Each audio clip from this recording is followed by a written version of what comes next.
You're listening to the PRO Media Network. The next level in entertainment.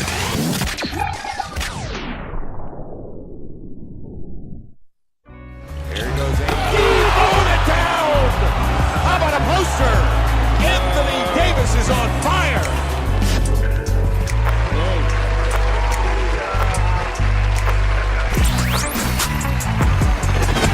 You're listening to the Pelicans postgame report on the PRO Media Network for all things Pelicans. For all things Pelicans, you're now listening to the Pelican postgame report on the PRO Media Network. I'm Big Q, and on the show tonight, DC's chiming in. What's going on, DC? It's all going on, man. It's all going on this weekend, and it's going on tonight. That's right. We're going to talk about it on Pelican Postgame Report episode 262 on the Pelican Postgame Report. That's right, 262. We're going to recap the Pelicans' loss, the third in a row. This time to the Golden State Warriors, 131-121. We're going to break the game down and tell you, in our perspective, what happened. Now, we'll give you a round of applause to our new and established listeners as we continue to get new subscribers to the Pelican Postgame Report. And tonight, we're going to go over this Golden State Warriors game, 131-121. The Pelicans dropping 3 games in a row. Anthony Davis did return to this game. Didn't make much of a difference because the end result was the fact that the Pelicans still lose. Now, of course, in the previous show, I told you I picked the Pelicans to lose this game, so it's not really a surprise. We knew it would be a difficult contest to beat Golden State. And like Draymond Green said during the post-game report, he said that they wanted to win this one for DeMarcus Cousins, who told the team that he really wanted them to get this win against his former team, and they were motivated to do it. We'll break that down here today. Also, other topics that'll be covered on the Pelican Postgame Report today is the fact that very strange stuff going on here with the Pelicans, man. Besides going over our statistical breakdown over the game, we're going to talk about Davis' comments that he made. Of course, a lot of people saying the kind of weird back and forth between Elvin Gentry, Anthony Davis, and DeMarcus Cousins at the end of the game. Cousins went over and greeted the guys. And of course, a report that was released by ESPN's Mark Spears saying that Davis is hopeful that Cousins can return to the Pels. Now, of course, we know the Pelicans are very famous for bringing back former players. They do it all the time. They did it with Darius Miller as a recent example. He was a guy that they brought back to the team, even Tim Frazier. So they're known to recycle guys back into the organization. Dale Demps loves to do that motion. So we'll talk about that article as well. We'll also give our injury report and talk about injuries that occurred. Of course, Darius Miller, Elfrid Payton, those guys. We'll have DC to give us some information on that. And then, as we do customary with the show, we'll have Elvin Gentry chiming in with his thoughts on the game. Third loss in the row for the Pelicans. After winning 4, they dropped 3. Now they dropped to 3rd in the Southwest Division. Very tough for the Pelicans as they're trying to find a way to kind of get out of this snide. So how quick things happen in the NBA. So speedy. Just not too long ago, the Pelicans were on a 4-game winning streak. Now they're on a 3-game losing streak. Boy, you talk about peaks and valleys. Wow. Anyway, and then after this, we'll have the preview for the Portland Trailblazer game in the second half. We'll break that game down in our customary fashion. So without further ado, let's get right into it on podcast 262 on the Pelican Postgame Report. Now, starting off, Pelicans lose 131-121 against the Golden State Warriors. In this one, field goal attempt for the Pelicans, they shot 48% in this game, which is pretty decent. Field goal percentage shooting, 44 of 92 for the team. Problem is, the Golden State Warriors shot 53%, 47 of 89, better percentage for them. 3-pointers, the Pelicans were 12 of 35 from downtown. Golden State Warriors were 16 of 32 for 50%. It's hard to beat a team when they're shooting 53% from the field and 50% from the 3-point line. It's damn near impossible. Pelicans shot 34% from the 3-point line. Free throws, the Pelicans were 21 of 27 this one for about 78%, right around where I think they should be.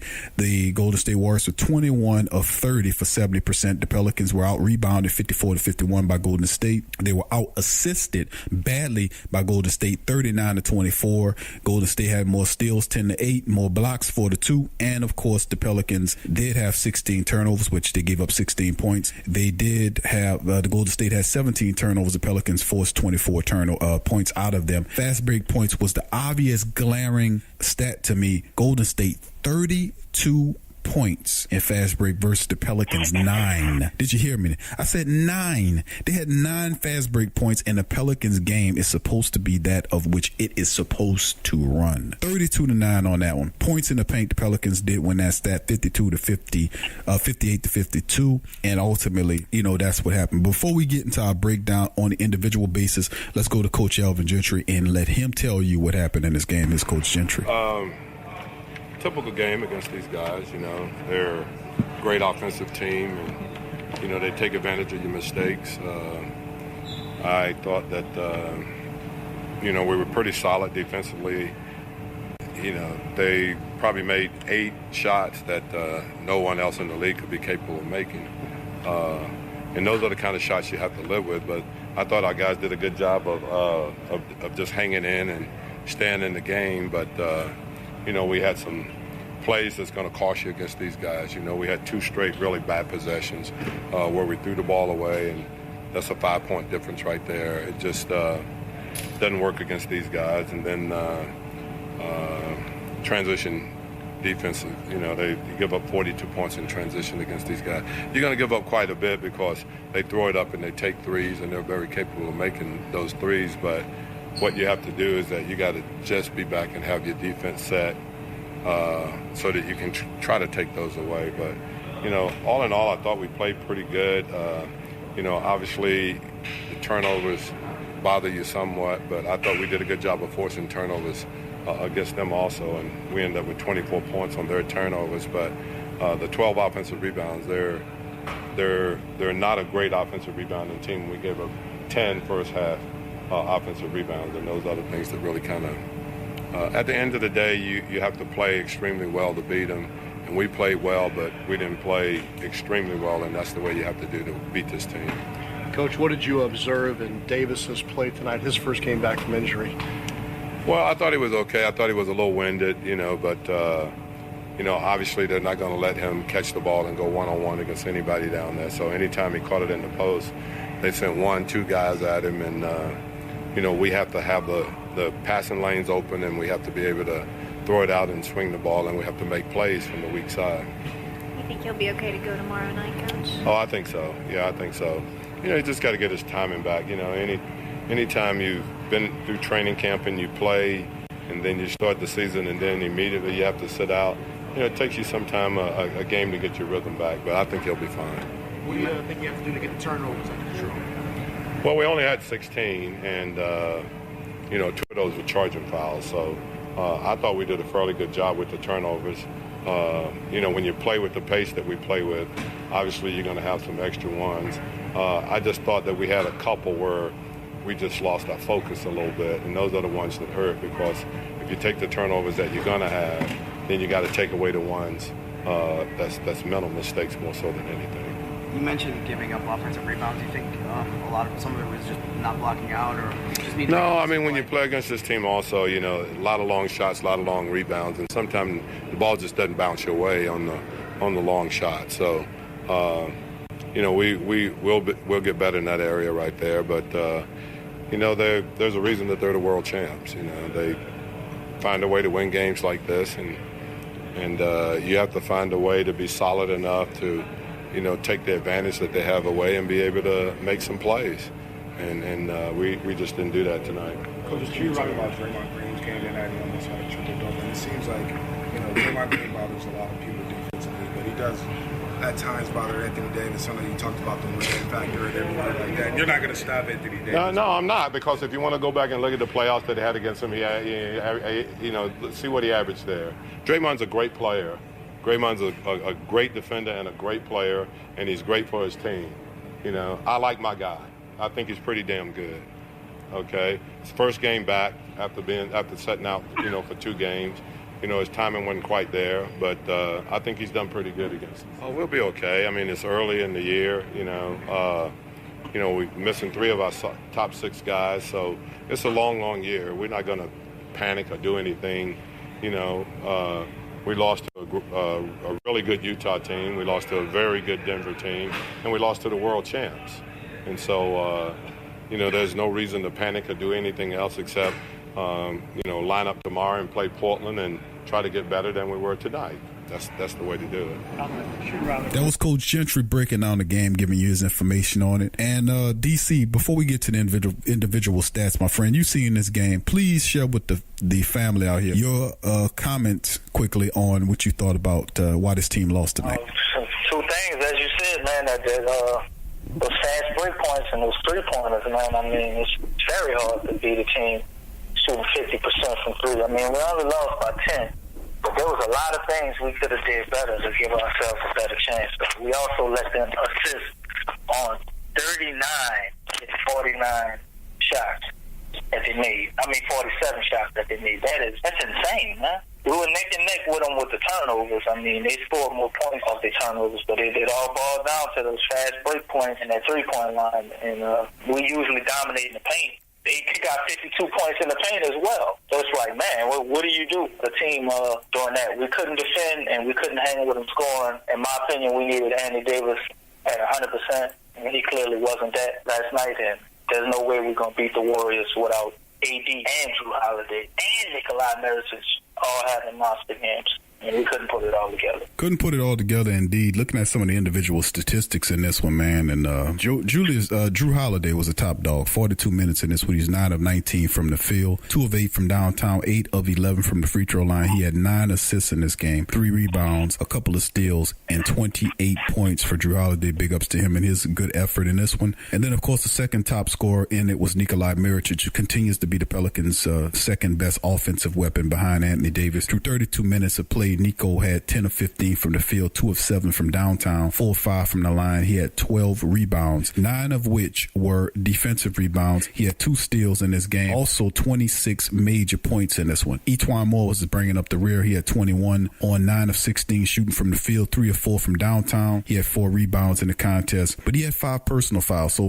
imagine if his foul total was down through 39 minutes, what kind of game E'Twaun Moore would have really had. So, and of course, Anthony Davis came back. First game back in a couple of games. 41 minutes in his first game back off that sprained elbow. 6 of 16 from the field. 1 of 4 from downtown. 4 of 5 from the free throw line. He finished with 12 rebounds in this one. He had several assists in this contest. 7 assists and 17 points for Anthony Davis. Clearly, he was still not himself despite the minutes. Off the bench, Julius Randle through 23 minutes. He was 3 of 6 from the field. He had 10 rebounds in the game and 11 points for Julius Randle. Had 4 turnovers, by the way, in this contest. And of course, they made him very uncomfortable. And of course, Solomon Hill was very, once again, ineffective offensively. He only had 2 points in 12 minutes, 1 of 3 from the field, 0 from 2 from downtown in the game. And Solly Hill didn't even record a rebound in this one. And then, of course, Frank Jackson was really off in this one, one of his worst performances yet. He had 18 minutes of play, scored 3 points, 1 of 7 shooting from the field, 1 of 4 from the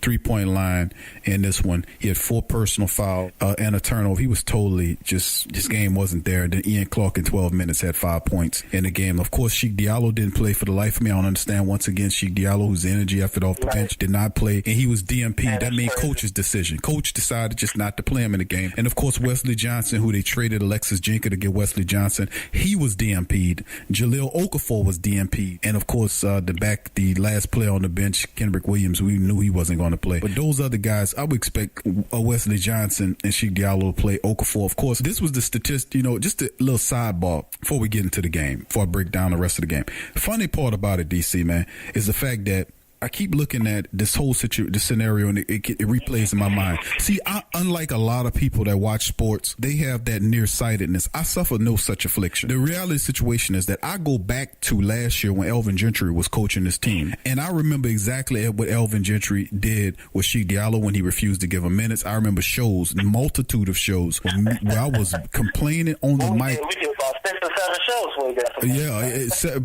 got several shows where we are blasting lambasting old man Elvin Gentry for getting old man tunnel vision, where he refuses to play Sheik Diallo, who would really have helped him in many games. It's the same thing. Dale Demps goes out, and I give credit to Dale Demps. I've softened on Dale Demps because you can't keep hammering the man when he's making things happen. Giving them the players. He's given Elvin Gentry the players. He traded Alexis Jinka, who wasn't going to play a lick, and got Wesley Johnson. Wesley Johnson, then they released Troy Williams. Put Wesley Johnson. Wesley Johnson. Why did we go out our way to get Troy Williams to release him? They release him, but that's because they added Wesley Johnson. And the thing was, we got Wesley Johnson. But guess what? It's like, well, he's a young player. He's got to get some experience. No, Wesley Johnson's in his 30s. He's been playing elite for a while. So what's the excuse now?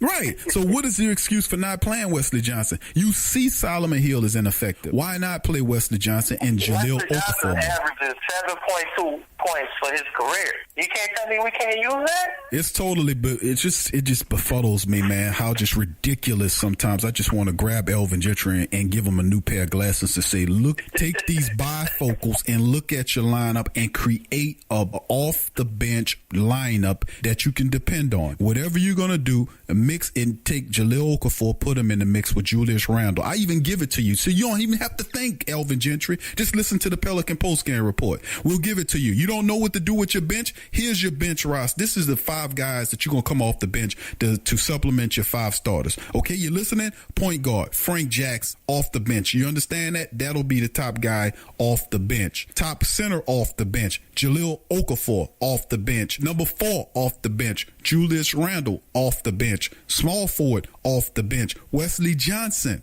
And then, of course, I'm going to be lenient and let you pick whatever guard you want to mix in, whether you throw Tim Frazier in there or you throw Ian Clark in there. I preferably will go with Ian Clark because of his shooting. Now, you can put Sheik Diallo and mix him in the mix, and play him as well and kind of supplement him in there. But those 5 guys should be in the rotation. They're young, up-and-coming players. They need to have more minutes, and that's the problem. Elvin Gentry gets in the way of his team's rotation all the time. He played 9 men tonight against Golden State. He played 9 men. Remember we would complain when he only played 8 and had all those 4 or 5 other guys sitting on the bench? He played one more. It's absolutely, to me, man, what it comes down to.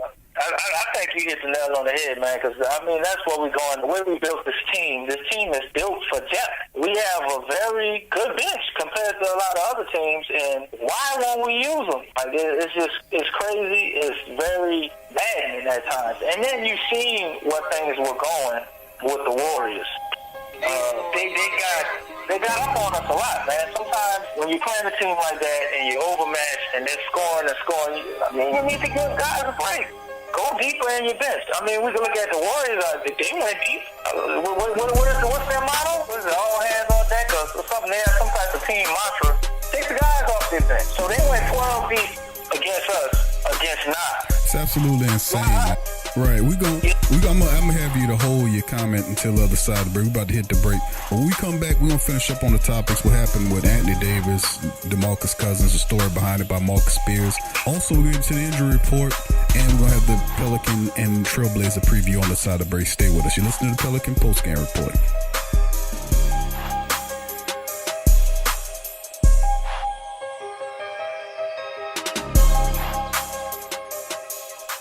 Forget ESPN or Fox. Get straight sports talk from the Sports Coma with Big Q and the guys.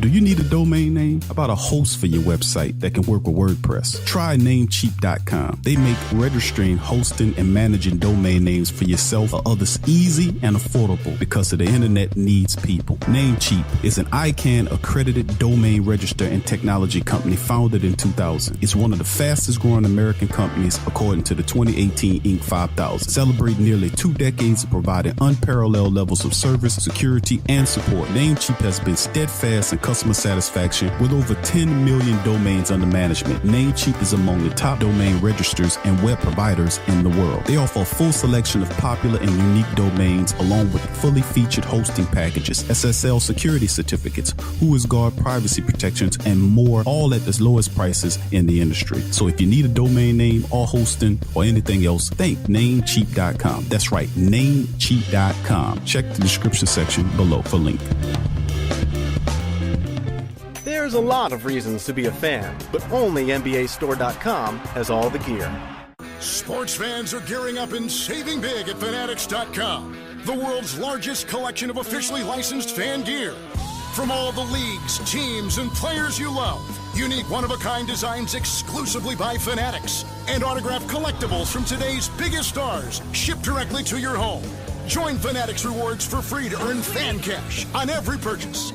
Shop now and for a limited time, get 20% off all orders. Fanatics.com, officially licensed everything. Get all the latest news and updates from your New Orleans Pelicans at the Pelicans Eye View, the new and official Pelicans Daily Journal, covering everything Pelicans.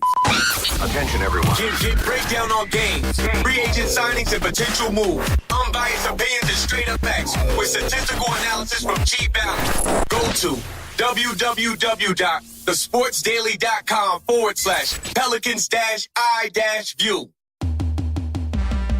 What's up, sports world? The PRO Media Network is on a mission to reach 10,000 subscribers. So besides our regular programs like the Sports Coma with Big Q and the guys, the Pelican Post Game Report, Rapid Fire TSC, and others, we will be expanding out and offering other content like movie, anime, and gaming reviews for your entertainment. So if you enjoy our content, please donate at our Patreon page. Also subscribe, comment, and share. And help the PRO Media Network reach 10,000 subs. Peace.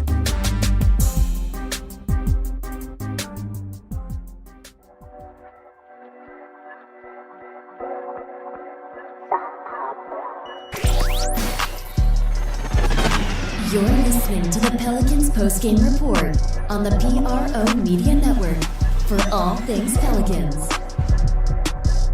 For all things Pelicans, you're listening to the Pelican postgame report on the PRO Media Network. Recapping the Golden State whipping of the Pelicans game is what we're doing here on podcast 262. And what the funny thing about it is DC was breaking it down, and all break was talking about it. When you lose to the Golden State Warriors, they had it on their mind they was going to win this game 131-121 over the Pelicans. Of course, Pelicans now head into Portland, and we'll recap that game in a few minutes. Not looking good. Pelicans, they're going to have this is a very tough stretch, and most of these teams are playoff teams, so they're gauging themselves against teams that potentially could be in the playoffs. Denver, Golden State's definitely going to be there, and then you look at Utah, who just ran them out of the gym.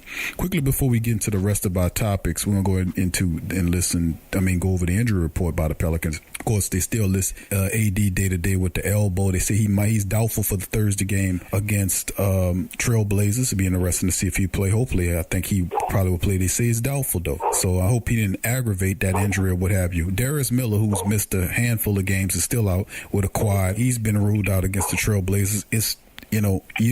Darius Miller is one of those guys that you don't really miss until he's not there. When he's out there, you kind of take him for advantage. But when he's not there, you really see the glaring need of really missing your off the bench best 3-point shooter.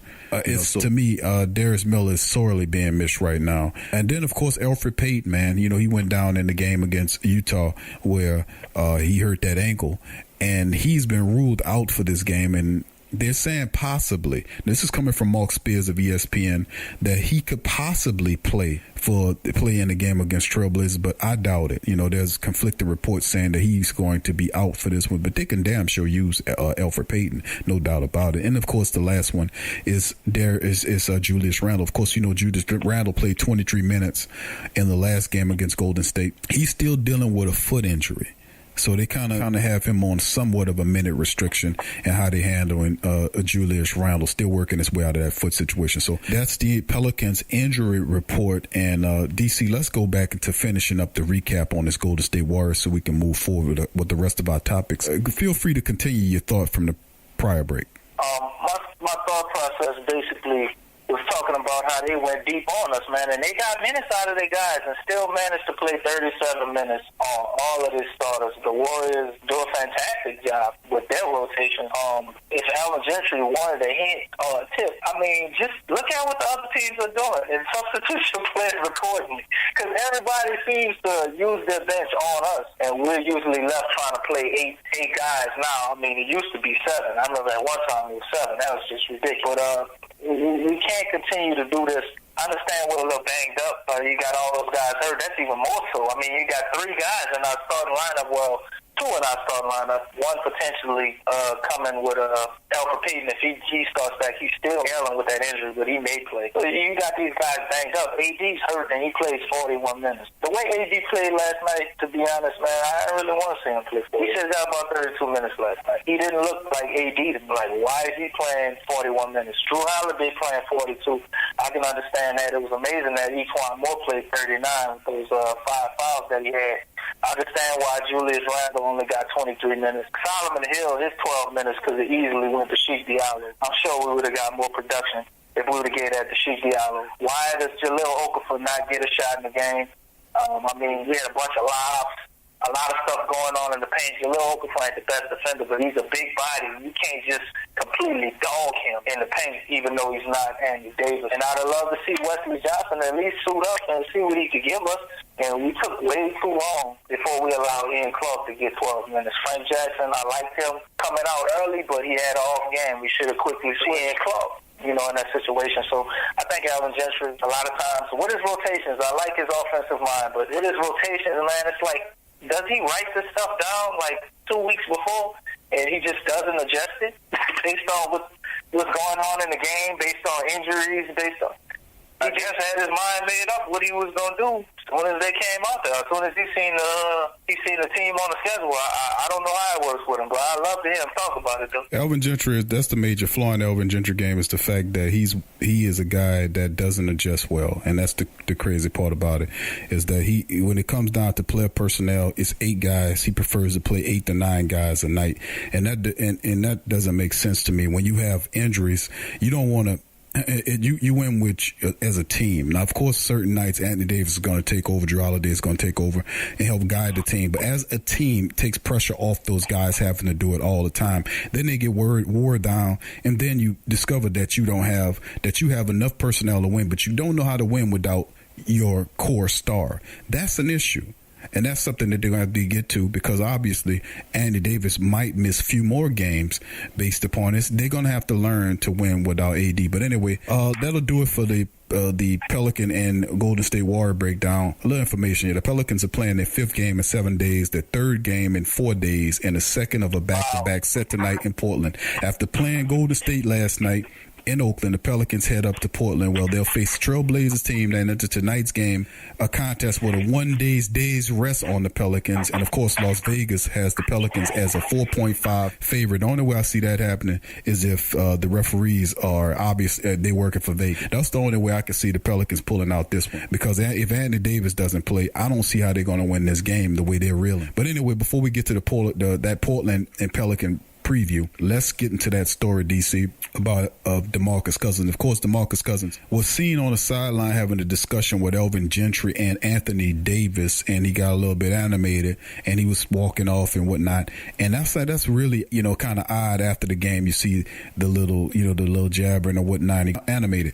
Then, of course, today, Marcus Spears comes out with an article saying Davis hopeful Cousins can return to the Pelicans. That's real interesting. Now, DC, you had an opportunity to break this article down and turn it inside out. Tell us your thoughts on what's going on here. I think it's really fascinating, and it tells to maybe a little bit of what the conversation was about. It tells to maybe after that display we seen, which DeMarcus Cousins looked to be not extremely angry, but he looked a little upset about something maybe Al Gentry and Andy Davis told him, like maybe behind the scenes, maybe he told them he was going to stay, and they might have called them out on that. And maybe they had a conversation after the game. Who knows? I don't know, man. It just seems a little weird for that exchange to happen. We all saw it. It was like, damn, what the hell could they have possibly said? And then the next day, you see AD basically report this to the media. So something's going on.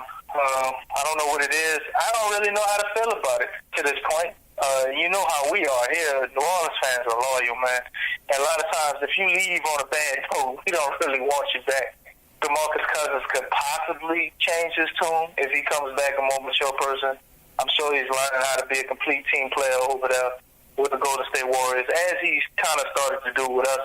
So it'll be interesting to see how all this plays out in the offseason, man. It's a very intriguing story. And I just think the timing and the fact that AD would say that after that exchange that we all witnessed and everybody made a big deal about is very telling to me. So, all right, well, Anthony Davis. You tell me your take on it. What you think going on? I think it's possible, man. Anything's possible in the NBA. You have, and when you follow sports, like we've been following these teams for many years, Saints, Pelicans, LSU, whatever. We talk about things. We don't just be flabbering on. We know these teams because we followed them for years. We have a passion for these teams, so we decided to follow them. So knowing the history and how the teams behave, because you have an opportunity to be exposed to ownership and knowing how the teams move around and how they think. This is obviously a intriguing thing, because Anthony Davis was quoted as saying he will be a great free agent next year. Hopefully, down the line we can reconnect. He told ESPN's the Undefeated that Wednesday night after the loss. So reconnect. Anthony Davis reaching out to DeMarcus Cousins. Obviously, I really do think that the New Orleans Pelicans wants to keep this guy, and a lot of people are not going to be enamored with DeMarcus Cousins, and the Pelicans are probably one of the maybe two teams that will actually make a serious bid at him. And I think the Pelicans have been exposed to him enough to know how he looks next to Anthony Davis and how that would look. So to get him in a long-term deal and then to get AD in a max contract will definitely hold AD in New Orleans with DeMarcus and Drew Holiday. And ultimately we'll get what we thought we was going to get last year as he comes back with a ring, because obviously Golden State's the favorite, right? So in the end, I think that when you think about it like that, I think that works out. And like you said, we are very forgiving. And also, the general manager of the Pelicans, Mr. Dell Demps, is a guy that believes in recycling guys. He doesn't hold that against him. He brings these guys all the way to time. And also, while I'm on the topic of Dell Demps, let me mention the fact that we need to talk about Danny Ferry, who was the special assistant that Dell Demps had added to the team to help him with these moves. I noticed when Danny Ferry and Dell Demps reconnected, you started seeing these changes and these great trades and all this, because they're working together as a team. Often Dell Demps is getting the credit, but Danny Ferry is in the building. You best believe Danny Ferry is also, these guys are brainstorming and they're reshaping this team to be a perennial playoff team. Pelicans did what they did against Portland, and of course, obviously, that's going to be the trend. And Danny Ferry, who used to be a general manager and had successful stops in Atlanta where there was a perennial playoff team, and the same with Cleveland. So it's very interesting to see that he's here, and a lot of people don't talk about that connection, but we need to start mentioning that. Anyway, now that we move away from that story, let's get into the Pelicans versus Trailblazers preview. DC, of course, this game is going to be interesting because, like we talked about in the Sports Coma with Big Q and the guys, we always talk about the fact that with the Saints going up and knocking off the Vikings for what they did last year, they had it on their mind. This is one of the situation where it could work in reverse, as the Pelicans just manhandled Portland in the playoffs. When Portland were eliminated, that's all they thought about all season was getting even with the Pelicans. They get their first opportunity tonight as they face off against the Portland Trailblazers. Now, you know this team. What's your pick and prediction on who wins this game? This is, you know me, I always like to be positive and be like, oh, the Pelicans are going to win, just to say it and think it into reality. But tonight, man, it's a 50-50 shot. It depends on which Pelican team shows up. If the same Pelican team in the same rotation shows up against the Golden State Warriors to Portland, Portland will easily beat them. Damian Lillard, regardless of what Pelican team shows up, will be in rare form tonight. He's hot right now. I don't see him cooling down at any point. I know Drew Holiday and Rondo defended him pretty well, but Alfred Payton is not here, and we don't really know if Frank Jackson's going to be out there. So the tandem of him and C.J. McCollum may be able to get off with just Drew Holiday being out there. So I might have to say, man, I want to say the Pelicans are going to win, but I think the Portland Trailblazers take this one tonight. And like you said, they've been thinking about this all offseason. We dumped on one of their players, and it was a very embarrassing play. We made a T-shirt out of it, blew them out of the playoffs. If they had one team on their board to beat, it would be us. They definitely looking for revenge. They're going to be in the Moda Center about 19,000 plus people. They 5-2 right now too, man. That's right, on a 2-game winning streak, by the way. So this is the statistics we're going to get into. The points. Anthony Davis, of course, leading the team as the top point man. 25.5 points a game. Rebounds, 13.5 rebounds, 13 rebounds flat a game for Anthony Davis. Of course, Drew Holiday leads the team with assists, with 8 assists a game. Damian Lillard, 29.6, might as well say 30 points a game. He's averaging right now, shooting 50%, over 50% from the field. He is definitely hot. And then Nurkic, The big center's averaging about 10 rebounds a game to lead his team, and then Lillard also leads his team in points and in assists, giving about six assists a game. Only injury worth noting for the Trailblazers is Mo Harkless. He is going to be out for this game. Now, the Pelicans averaging 122 points a game while giving up 121 points a game, shooting about 49% from the field, have about 47 rebounds a game, 27 assists, 5 blocks, 8 steals, and they're currently on a 3-game losing streak. The last 10 games, they're 4-3, 117 points a game, holding you to 109, shooting 47% from the field, rebounding. It's about 51 rebounds a game, 20 assists per game, 5.5 blocks per game, 6 steals per game, and they're currently on a 2-game winning streak and are 5-2 the last 10 contests. Big deal. Pelicans have to go to the Motor City, 19,000 plus in the building. My take is this: a lot of people picking that the Portland Trailblazers is going to just finish the Pelicans off. They won 4 in a row, they lose 4 in a row. The interesting part about this is, in the previous shows, sometimes I really be crossing over myself, because I was like, when I said, you know what, I'm thinking this, hopefully this won't be the beginning of a losing streak. And I felt it because I seen how they lost to Utah, and then the next game how they came out, they showed minimal thing. But I'm not. It's not they found that we're gonna lose the next game. Exactly. So it's not the team. It's the coaches. The coaching decisions is getting in the way of the team. The coach is not finding a solid bench rotation and utilizing those guys effectively against these teams. Ultimately, if he had done that, they would have won at least 2 of these games. And of course, Golden State, that would have been the only team I said, well, they don't have a chance against Golden State the way they're playing right now. Golden State's playing. But those other teams like Denver and Utah, the Pelicans should have won those games, obviously. And it was bad coaching that got in the way because he don't know how to mix up his lineup. He had a good lineup against Denver and Utah, but he waited all the way till the end of the third quarter to use it. I think that I have both days. I would say he had a decent lineup against Denver. I didn't like what he did against Utah. I still feel that he should, with knowing Anthony Davis wasn't going to be there, you have to play big against big. You have to use your 7-footer. You have to use it. And Jahlil Okafor is not Alexis Jink. You understand what I'm saying? And what I mean by that is he's not some slowful 7-footer that can't give you this guy was a former top 5 first-round draft pick only 3 years ago. So you mean to tell me he was never known for his defensive ability? But you don't need that. You don't need that defense. He's a 7-footer. That body. That's right. And then but he's known for his offensive game, which will give Rudy Gobert problems and force Rudy Gobert into fouling situations, which will help you. You put his body on Rudy Gobert, you would stop that. I done said that the last 2 shows, so I'm not going to just beat a dead horse. What I'm saying is his coaching decisions is the reason why this team is losing these games. It's not because they don't have enough talent. It's this man don't know how to get the right pieces off the bench to help. Sheik Diallo should have played last night, like you said, and we keep saying the same thing. Frank Jackson needs extended minutes. Sheik Diallo needs minutes, and Okafor needs it. Minutes last night. Frank Jackson didn't show up. But a couple of games, but the previous games in that, what was the problem? Come out that early. But the previous games, the same thing when they benching Frank Jackson. What's the issue with that? So what I'm saying is, he was hot. He put him on the bench. So that's my thing, man. L. Gentry's got to get that together, and that's what I said. His old man mind, I call it. Which old people, they get into a point. Some old people are stubborn. They set in their ways and they won't change. That's why we need energetic new coaching to come in here and do that. You can't get into your old man mind and you see they out there struggling and you keep that same dead ass shit out there. Anyway, let's move, and I'm gonna make my kind. DC made his call. I hope we don't be like that with the Pelican postgame report when we get old. No, I'm gonna keep my Pelicans. I don't care.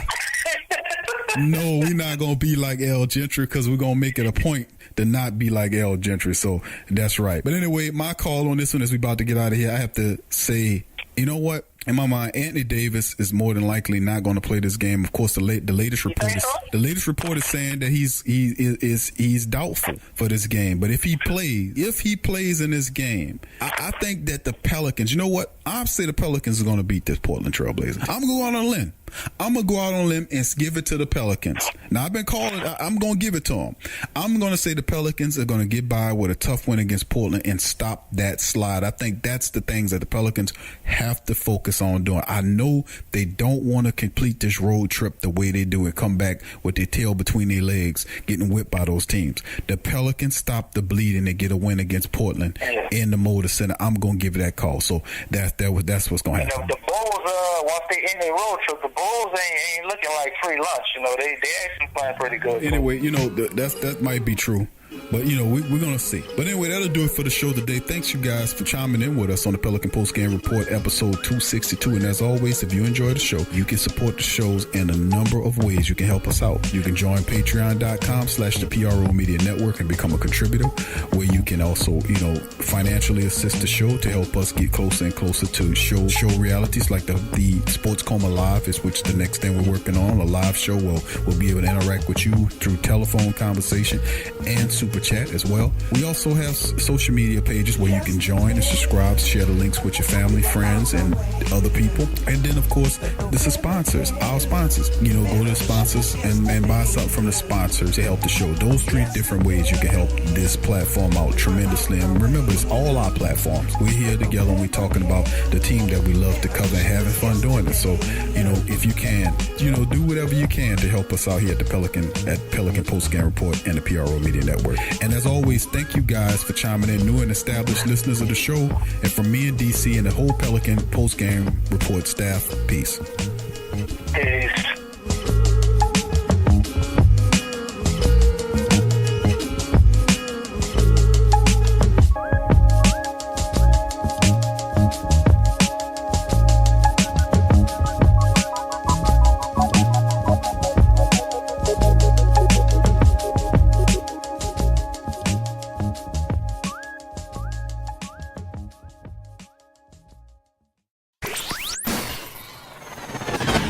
You're listening to the Pelicans Postgame Report on the PRO Media Network for all things Pelicans.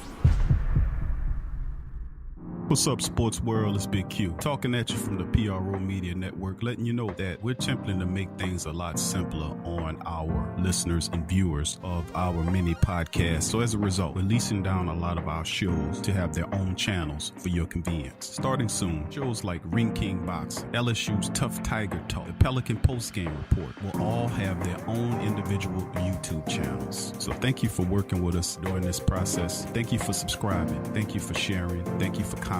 Thank you for everything. Thank you for your donations and support for our platform as we continue to improve moving forward. Peace.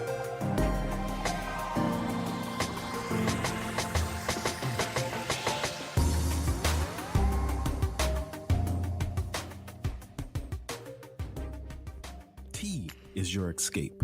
It's your opportunity to create a moment for stillness, for reflection, for yourself. It's your connection to a world of senses, flavors both exotic and familiar, energizing and relaxing. It's your retreat from an increasingly turbulent world. It's the perfect paradox of simplicity and complexity. Teabox.com connects tea to people, uniting the richest flavors of the finest teas with the curious, the cultivated, and the adventurous all over the world. The freshest tea you've ever tasted, from crop to cup. There's simply no simpler way to experience the wonderful complexity of tea. Teabox, packing up the freshness. Tea thrives on freshness, and so do they. Teabox temperature and humidity control facility ensure that tea is maintained. The teas themselves go into oblique bags with aluminum layers that protect them from excess moisture and light. With Teabox, shopping for fresh, loose leaf tea is easy because you make an informed purchase. You know exactly where your tea is coming from. So for the freshest teas in the world, check out Teabox.com. That's right, Teabox.com. Check the link in the description section below. NewFrog.com for all of your electronic gadget needs. Fast becoming #1 online seller of cell phone and accessories, consumer electronics, automobiles and motorcycles, home and garden items, 5D diamond painting crafts, electrical and tool supplies, computer and networking supplies, lights and lighting supplies, sports and travel items, toys and hobby supplies, apparel and accessory, mother and kid items, health and beauty items, and much, much more. NewFrog.com has up to 70% off on some products. And and you can check out their weekly promotions for all the best deals. Remember, when thinking online electronics and gadgets, think New Frog, newfrog.com. Check the link in the description section below. What's up, sports world? This Big Q from the Sports Coma with Big Q and the guys. Talking to you about the website, theposhlifestyle.com. That's right, poshlifestyle.com. A great website where you can get great products at great prices. They sell organic herbs, vitamins, supplements, water filters for your home, EMF and cell phone radiation protection, healing magnetics and healing crystals, personal protection devices like cell phones, stun guns, and mace sprays, organic deodorants, shampoos, soaps, toothpaste, and more. They also sell 10A grade Brazilian hair. 10A music is available now. All kind of the latest downloadable mixtapes. So what are you waiting for? Head on over to theposhlifestyle.com. That's the Posh Lifestyle, life spelled with a Y, LYFE, style.com. Put in the Sports Coma for the 10% discount on your purchase. It's a win-win. So get your mind and body right with the Posh Lifestyle.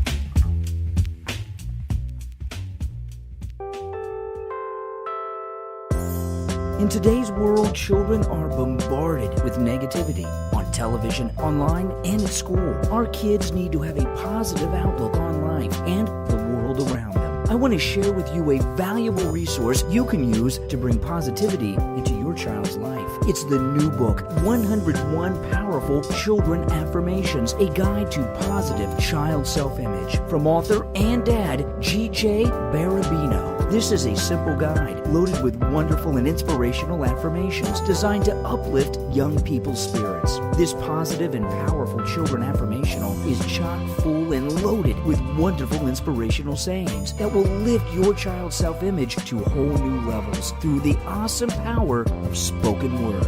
101 Powerful Children Affirmations, a guide to positive child self-image, from author and dad, G.J. Barabino. Available on Amazon. Order a copy for yourself, your child's teachers, or anyone you know with children. 101 Powerful Children Affirmations, a guide to positive child self-image. Order your copy today.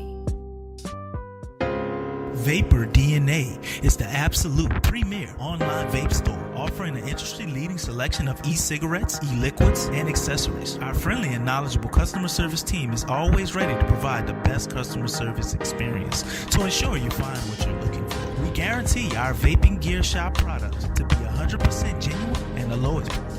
We are so confident in our selection and our customer service. We will offer our customers a 45-day refund policy. That's right, a 45-day refund policy. We are proud of this offer for 3 simple reasons: quality, selection, and price. And that is the reason you should choose Vapor DNA for all your vaping needs. That's www.vapordna.com. Again, that's www.vapordna.com.